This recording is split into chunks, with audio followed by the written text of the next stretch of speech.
Welcome back to Miami, Florida for continuing coverage of the Rolex Miami OCR. It's cold across most of the USA, but not here. It's day 3 of this Olympic classes event. I'm Gary Jobson. The U.S. Sailing Center is one of 4 facilities like this across America for training in important regattas like this.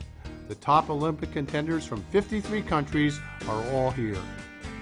In the Paralympic sonar class, Great Britain's John Robertson leads America's Albert Foster after 2 days of racing.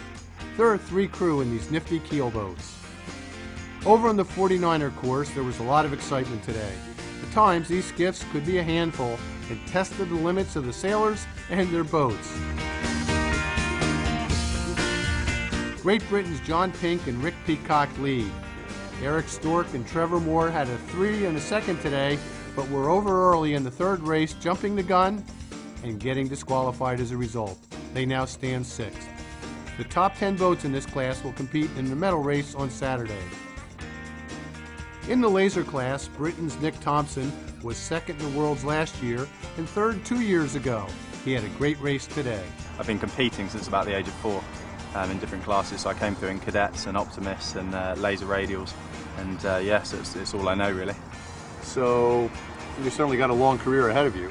Yeah, I hope so. I certainly hope so. You know, I think the Olympic sailing is fantastic. I'm absolutely loving it, but you know, I certainly hope there's more in the future for me in sailing. American Clay Johnson finished 3rd in the trials for the 2008 Games and graduated from Harvard. He's sailing well this week and relishes the one design aspect of the laser. After the race, he explained his thinking and tactics around the race course.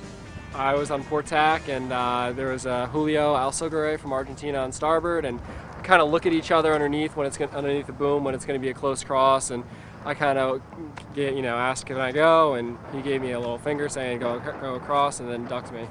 You know, like you said before, it's all tactics. If he wants me to cross, and he's going to let me cross. The other alternative is I put a close lee bow on him, in which case he might have to tack away and go right or something else. Okay, so we're looking at you going downwind here. There's a fine line between rocking too much or too little. How hard do you push? It depends on the situation a lot. I think when you're in a one-on-one battle or just trying to get in front of a group of boats, people tend to push it a little harder. I think you just need to be really careful when you rock your boat, you have to turn your boat, and you have to use that. A lot of people get yellow flagged for just rocking without any turning, of course.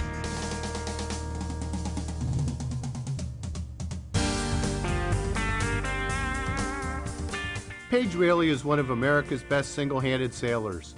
She's a former world champion and has won all over the world, yet she understands that you need to keep improving.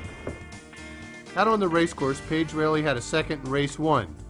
In race 2, she rounded the top mark in 15th out of 58 boats.